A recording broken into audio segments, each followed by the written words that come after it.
This is the X-Zone Broadcast Network, broadcasting worldwide on broadcast affiliates and satellite program providers, including CNN Broadcast Network, Sirius Satellite Network, Star Media, Good News Radio Network, Angel Broadcast Network, Wiki Broadcast Network, and WPBN TV. For more information on the X-Zone Broadcast Network, visit us at www.xzbn.net.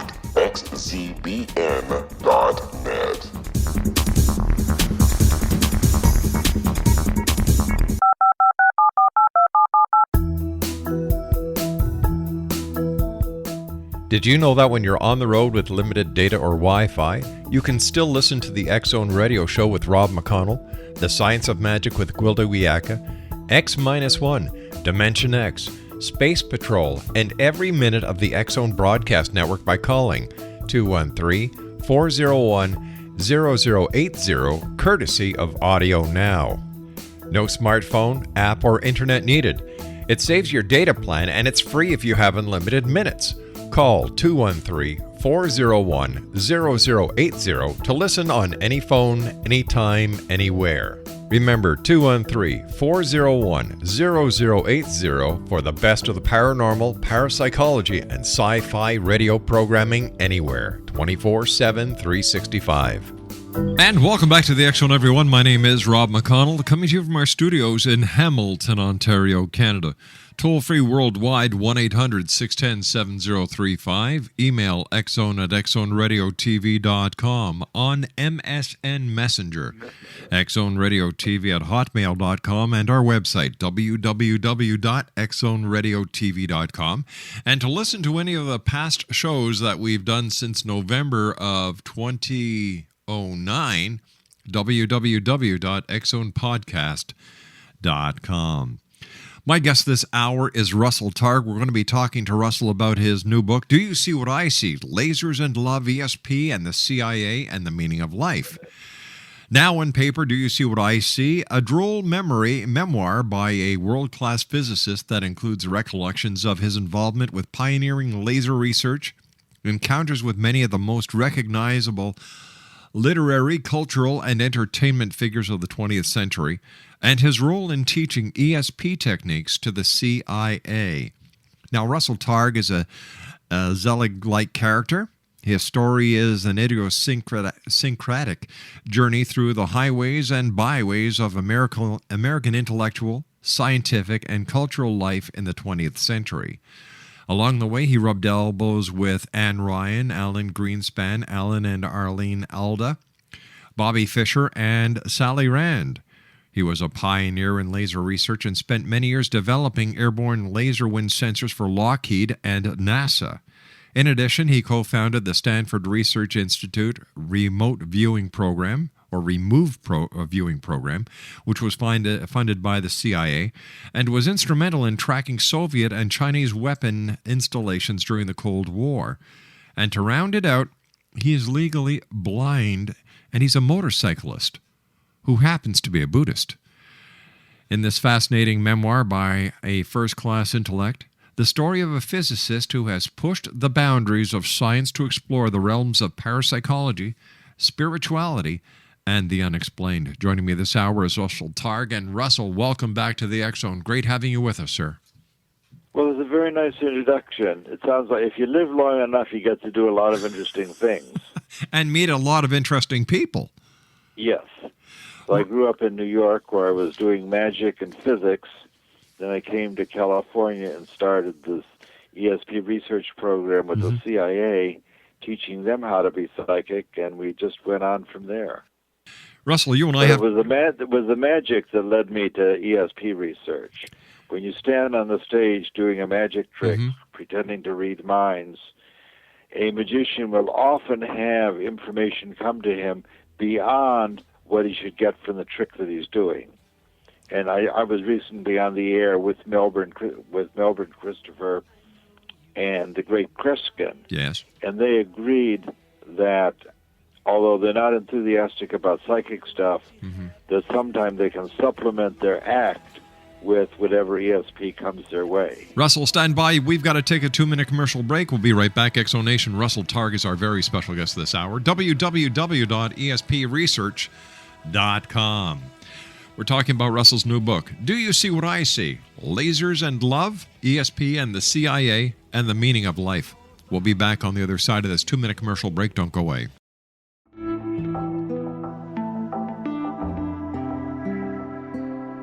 Take a step back in time and discover old Florida cuisine at Marsh Landing Restaurant in Fellsmere. Enjoy delicacies such as frog legs, gator tail, catfish, and swamp cabbage, or enjoy the more traditional cuisine like hand-cut Angus steaks, ribs, and seafood.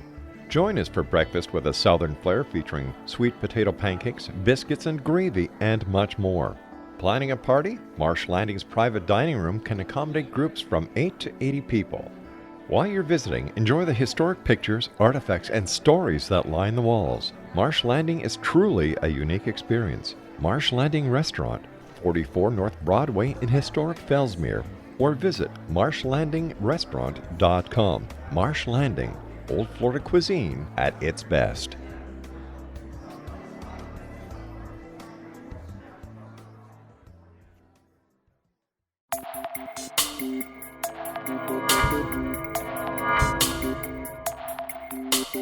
Are you interested in the paranormal, ghosts, UFOs, or psychic phenomenon?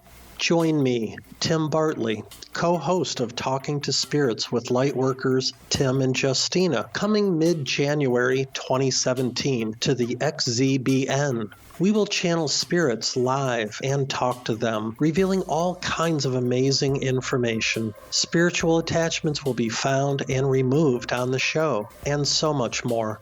To find out when you can listen to Talking to Spirits with Lightworkers Tim and Justina, visit www.xzbn.net for listeners on both sides of the veil.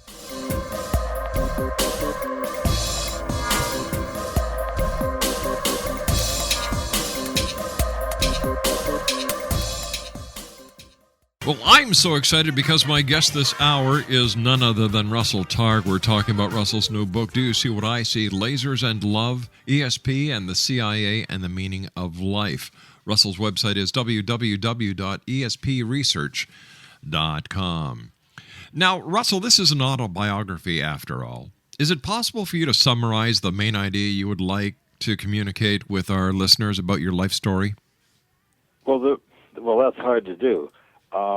The reason I wrote the book is that I'm a visually handicapped person. I've always had very poor vision, could not read blackboards in school, but I was able to do a lot of interesting things. So that I became a physicist, I went to graduate school at Columbia, and probably because of my bad vision, I got interested in psychic stuff and developed my own ESP ability somewhat, and became very skillful at helping other people more talented than me learn the psychic ability. So the point of the book is that even though a person might be handicapped in some way, there is still, if he's hardworking and courageous and lucky, he gets to do a lot of interesting things as long as he keeps moving. Mm-hmm. So I think the idea of this book is that the overall idea that I'm describing in sort of the meaning of life portion is that we are, in our essence, non-local awareness. Our awareness extends past ordinary space and time, so that as we quiet our mind, we're able to experience what's happening in the future and what's happening in the distance. And it's not a metaphysical idea. We had a 25-year program at Stanford teaching people how to look into the distance and into the future, and that was supported by many, many U.S. governmental agencies during the Cold War. And because of our success, the government of the U.S.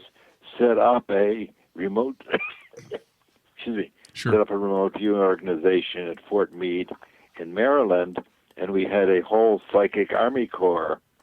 Now, we were not staring at goats. That amusing film, but it gives you the wrong idea of what we were doing.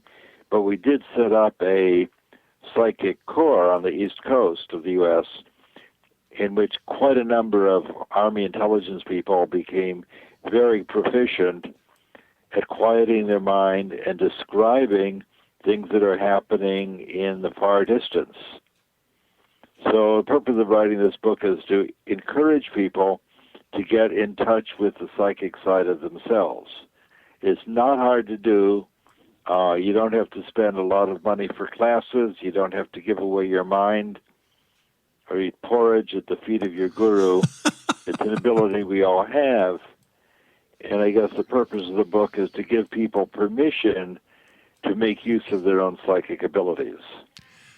Russell, is it possible when you're doing remote viewing and doing ESP to actually pass the 3 dimensions that we're attuned to and actually go into further dimensions? And a lot of people now believe, especially with quantum physics, that we have as many as 11 dimensions. So is it possible to pass the 3 that we have and get information from the 11th, for example? Well, the other dimensions that I think we have come from sort of ordinary physics and not quantum physics.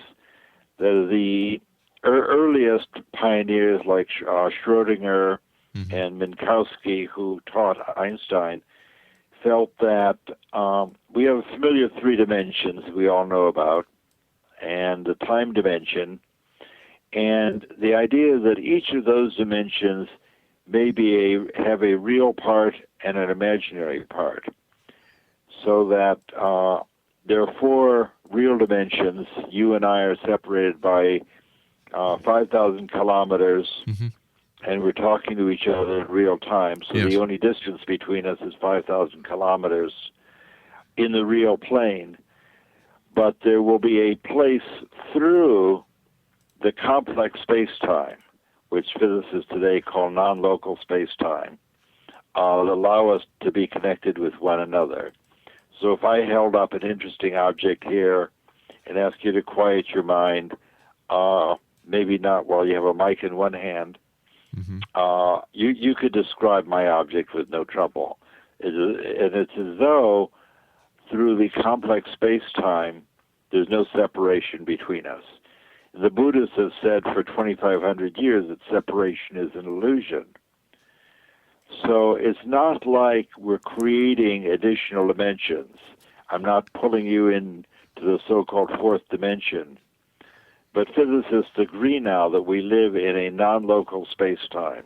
And that a non-local space-time means that phenomena that occur in seemingly distant places are not so far apart. But it does not pertain to the 11 dimensions of string theory. So that's a conjecture and is not known to be true. The fact that psychic abilities are independent of space and time is known to be true.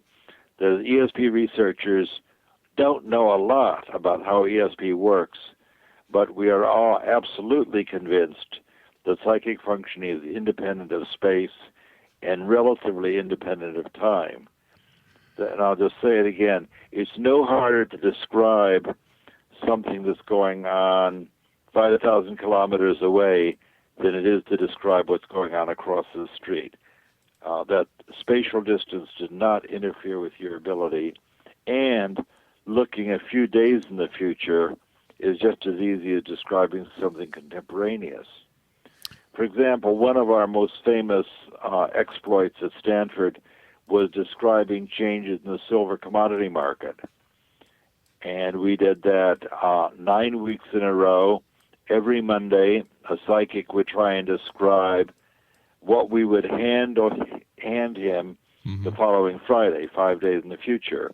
And the object we would hand him was keyed or associated with whether the market would go up or down, up a little or up a lot. And he was correct 9 times in a row, and we made $120,000 back in 1982 when $120,000 was a lot of money. So the fact that we were looking 5 days in the future in no way interfered with this fellow's ability to describe on Monday what we'd hand him Friday. Is the U.S. government and other governments of the world still using remote viewing and ESP as a way of gathering intelligence?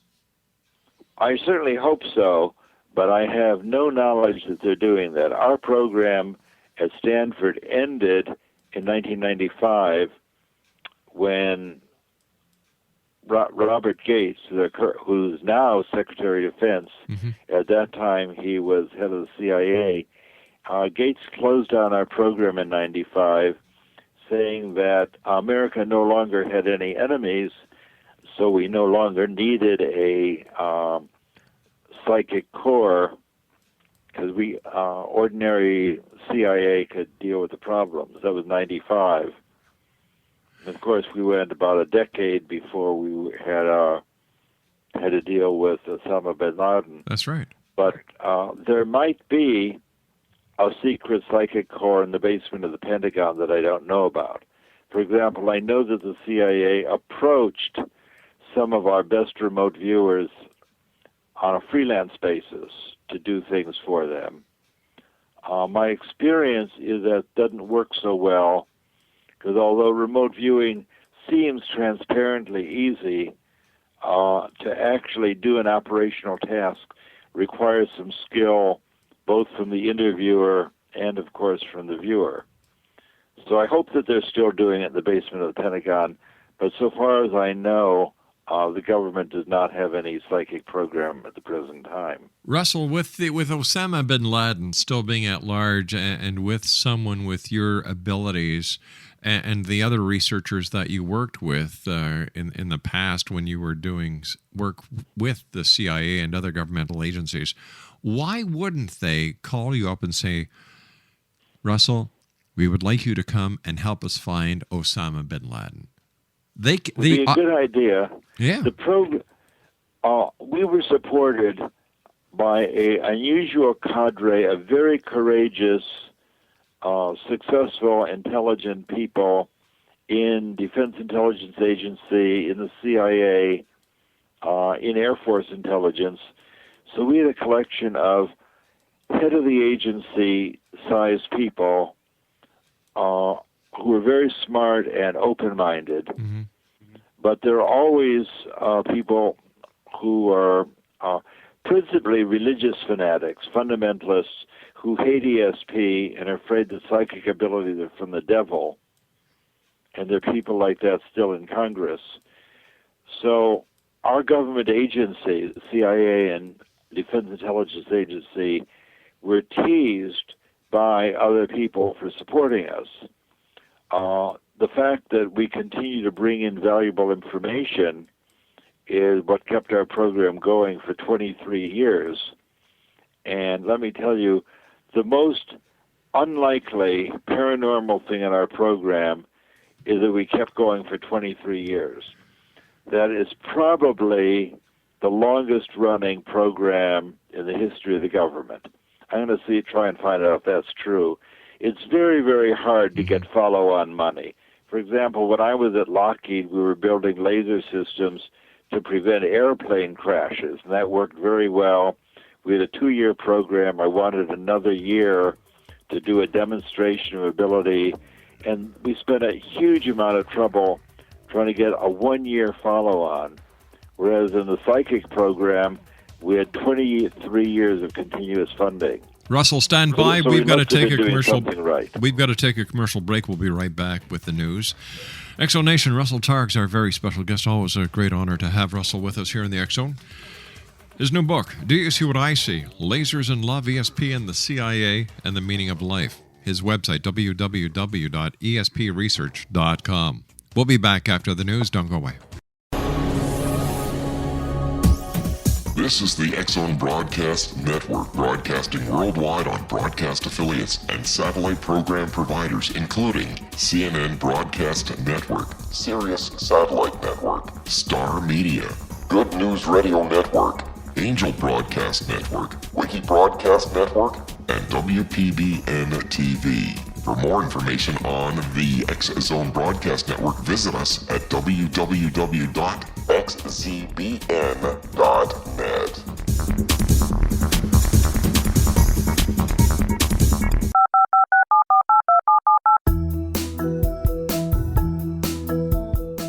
Did you know that when you're on the road with limited data or Wi-Fi, you can still listen to the X-Zone radio show with Rob McConnell, The Science of Magic with Gwilda Wiyaka, X-1, Dimension X, Space Patrol, and every minute of the X-Zone broadcast network by calling 213-401-0080, courtesy of Audio Now. No smartphone, app, or internet needed. It saves your data plan and it's free if you have unlimited minutes. Call 213-401-0080 to listen on any phone, anytime, anywhere. Remember 213-401-0080 for the best of the paranormal, parapsychology, and sci-fi radio programming anywhere, 24/7, 365.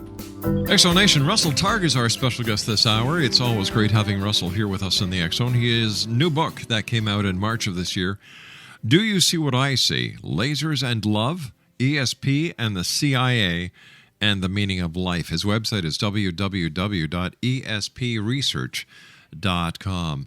Russell, someone was telling me that you have an ESP teaching, what are they called for the iPhone?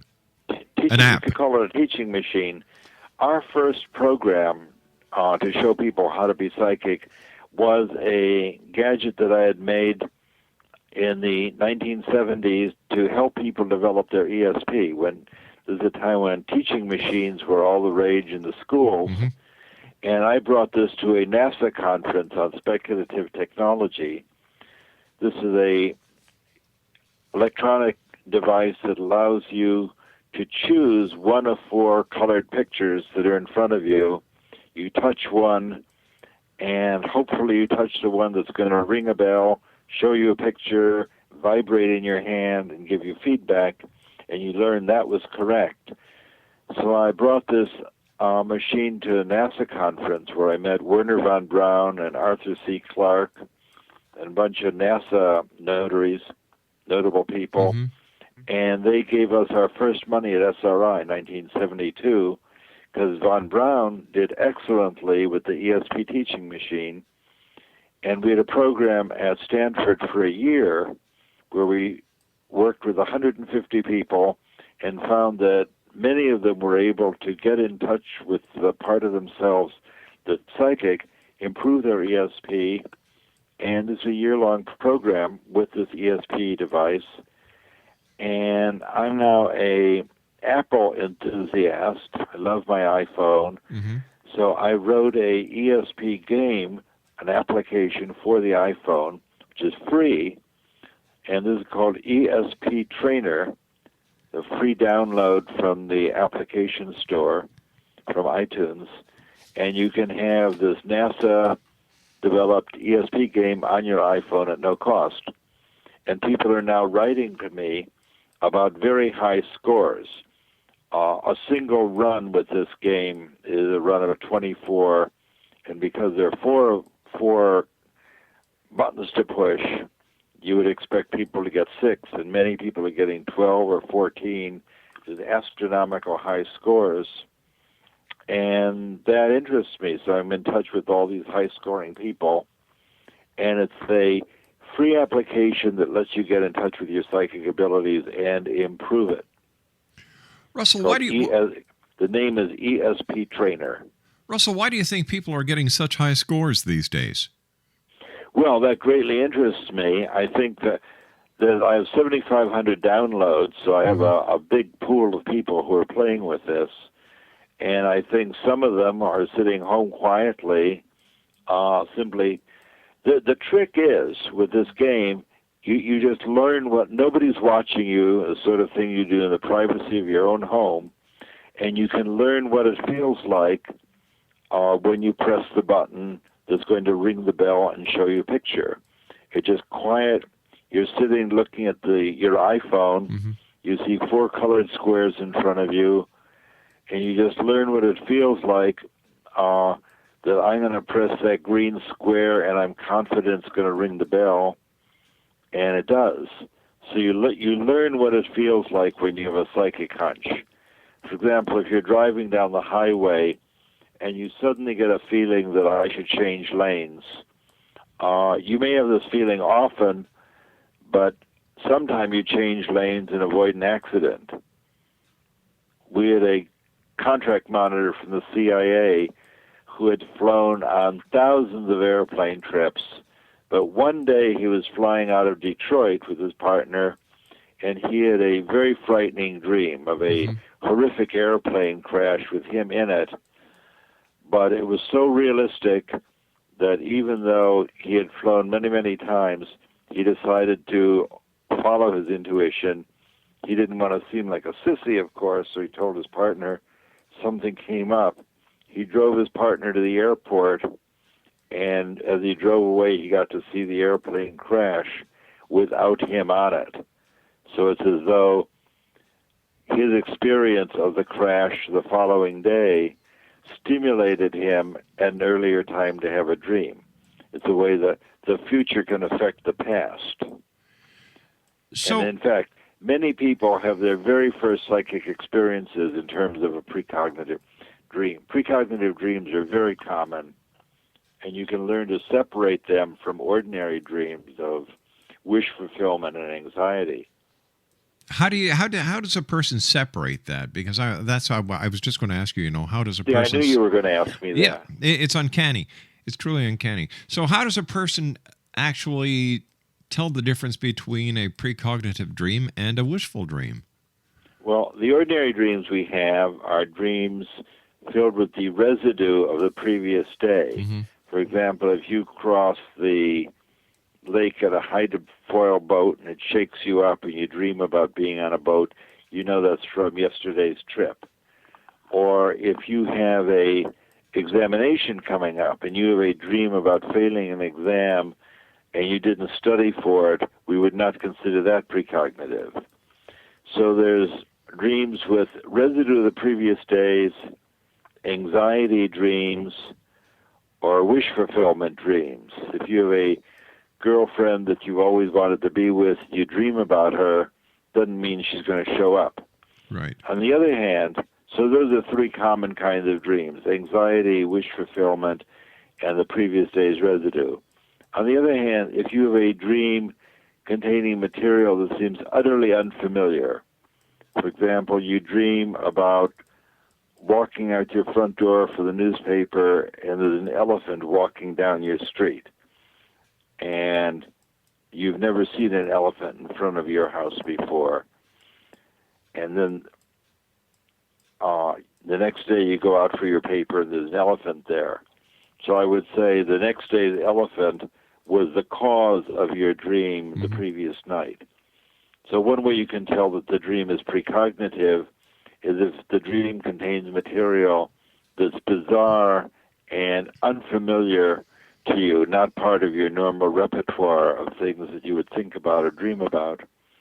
Also, dreams that tend to be unusually, preternaturally clear or bright or vivid tend to be precognitive. And the way to tell which dreams are precognitive is to start writing them down. Carl Jung wrote about this in his very nice books, Dreams, Memories, and Reflections.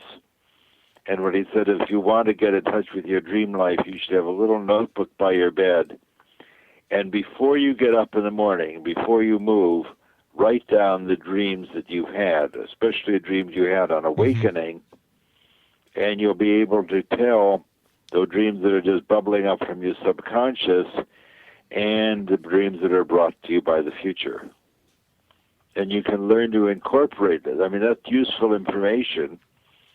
And creating a little dream diary is quite a helpful thing to do to learn about who you are and what's waiting for you in the future. Now, we've had many psychics on this show, Russell, and there are psychics who claim to be psychics that I don't think are more psychic than one of my two Shih Tzus. Then you come across the psychics who you take a look at their predictions and you say, okay, based on the world events of today, this is what I would consider to be an educated guess. I have yet, Russell, to have a psychic on the show that blows me away. I've had psychics come on the show who are so self-confident that they actually send me 2 months ahead of time what is going to happen. Nothing happens. Then I ask the question, well, if psychic ability is real, how come psychics don't predict world events? For example, none of the psychics that we've had on the show have, were able to predict the earthquake in Chile, the earthquake in Jamaica or Haiti. I mean, the oil disaster in the Gulf. So, what would one do to validate psychic ability compared to bad showmanship? I think that's a good question, and in a way, that's what I was talking about when you said, "Why doesn't the government do ESP experiments?" Okay, and the problem is, forecasting world events invites the psychic, quiet your mind, look out in the world, and tell me what's new. mm-hmm. Well, that's really not a question. A psychic that is asking the psychic what's new or what's going to happen that's exciting is sort of not a well-defined question. If you ask a psychic, tell me about the picture that will appear on tomorrow's New York Times front page, that's something he can sort of bite into. Mm-hmm. The front page of the Times is not yet composed. No living person knows what's going to be on that front page picture, but that would be a reasonable task for a psychic. Tell me about the picture that I'm going to show you on the front page of the New York Times. And we've done many, many experiments like that. Or I could ask my psychic, as we did in the silver forecasting, Right. Here we are on Monday morning. Joe down at Montgomery Street has 4 objects sitting on his desk. I don't know what they are, but he will give you one of them next Friday, 5 days from now, depending on the silver market. Tell me about the object that I'm going to put in your hand on Friday. What does it feel like? What does it look like? What's the texture? Now, that's a perfectly good precognition because it's determined by changes in the silver market. Nobody knows that. But it gives him something concrete upon which to focus his mind. So and we've had very good success with that kind of thing. We did an experiment with the CIA with Ingo Swann, great New York psychic, where they said, here's some geographical coordinates. We want to know what's going to happen there on Friday, and here we are on Tuesday. I'd like you to please look 3 days in advance and describe what's going to happen at these coordinates. And he said, well, I see a group of trucks in the background, and there's some kind of beautiful pyrotechnic display going on. Big hemispherical colored display. Get me my colored pencils. And he drew this beautiful hemisphere. It looked like a great fireworks display. 3 days later, the Chinese at that place did a atomic bomb test which failed. And what the CIA got to see at that time was what the effects of burning uranium in the air, which is a pyrotechnic display rather than a mushroom cloud. So Swann was able to describe this extremely unlikely event 3 days in the future, but working with an interviewer who was able to focus his attention on the point in space-time, 3 days in the future at these coordinates, what do you see? That's a much more doable task than look out in the planet and tell me what's exciting that's going to happen at some unknown place at some unknown time. Because in a way, the short answer to your question, there are no signposts along the timeline. As you look along the timeline, there's no post that says, this is Monday, this is Tuesday, this is Wednesday. So a guy may look out and say, oh my God, I see a building that's going to be hit. But he's not able to read the street signs, and he can't see the timeline. So saying a building is going to be on fire someplace, sometime in the future is not useful information. So ESP is very useful at finding things if you know what you're looking for and know what time to... If you could give him the coordinates, that's really the answer. We live in this large non-local space-time. Right. And I'm at here and now with you, and you say, I'd like you to look tomorrow at 10 o'clock in the evening at these coordinates at the base of the CN Tower, well, what's going to be at the base of the CN Tower tomorrow at 10, a psychic would have no problem doing that. But a psychic has a hard time answering the question, what's new? Gotcha. Does that make sense? It sure does. Russell, stand by. You and I have to take our final break. X-Zone Nation, Russell Targ is my special guest this hour.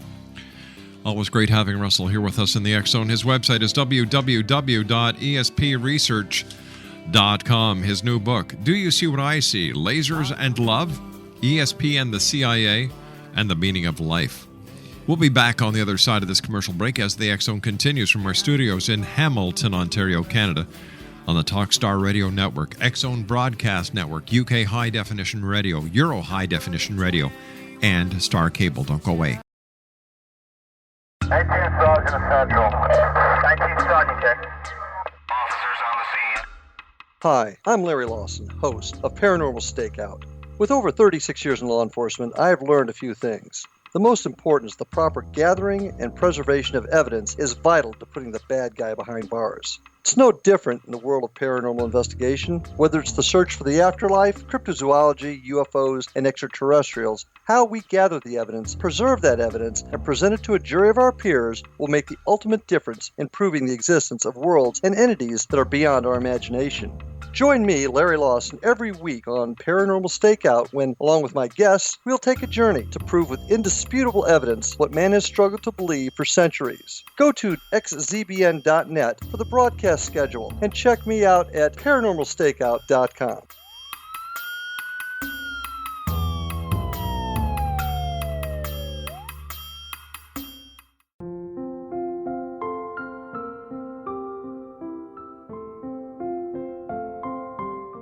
I am Dr. Carl O'Helvey, founder, president of a new cancer foundation focusing on evidence-based physical, mental, and spiritual interventions, including natural cancer cures, prayer, meditation, affirmations, nutrition, and other related holistic cancer prevention and cure modalities. These are used in cancer education, research, and financing care. I ask for your help to continue this important work by donating at www.holisticcancerfoundation.com.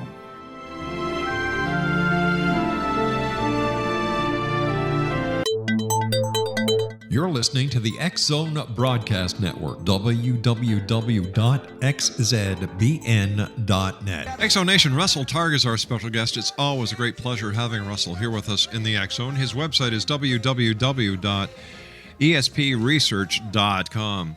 One quick question, Russell, to finish off what you and I were talking about in the last segment.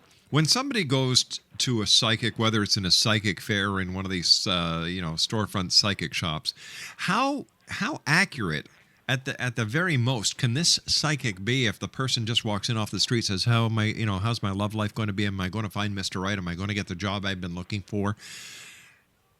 They can be very accurate. Depends on how open you are and how good a psychic they are. The main thing in going to a psychic on the street or at the fair is don't tell them anything. An experienced psychic doesn't want to know anything. They don't want to know your name or where you're from or if you're married or almost what your question is, because everything you tell the psychic provides mental noise, analytical information. Right. And analytical information is the enemy of ESP. So if I come in and say, I'm a 70-year-old physicist from California, married for so many years, and I would like to know such and such, well, I have just so front-loaded them, as we would say in the Army program, that I've just created so much noise it would be almost impossible for them to do anything for me psychically, because I've built up such a big mental picture out of analytical information that it would overcome their psychic abilities. So an experienced psychic will immediately say, don't tell me anything. Everything you say makes it harder.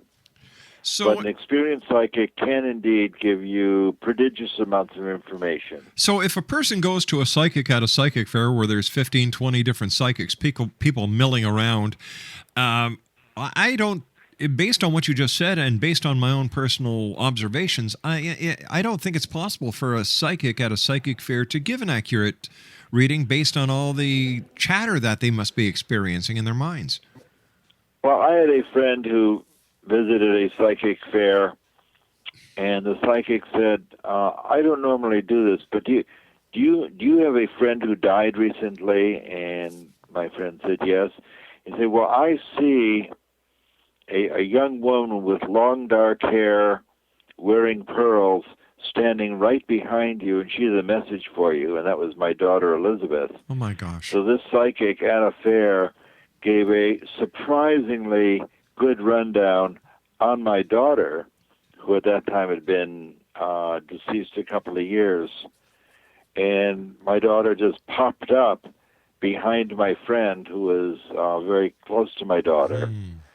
So you sometimes get, and this was unasked for, my friend wasn't looking for information about Elizabeth, just popped up. So sometimes a psychic at a fair will just get a really clear picture and be able to provide information. Though it's a poor environment, it's a psychically very noisy environment.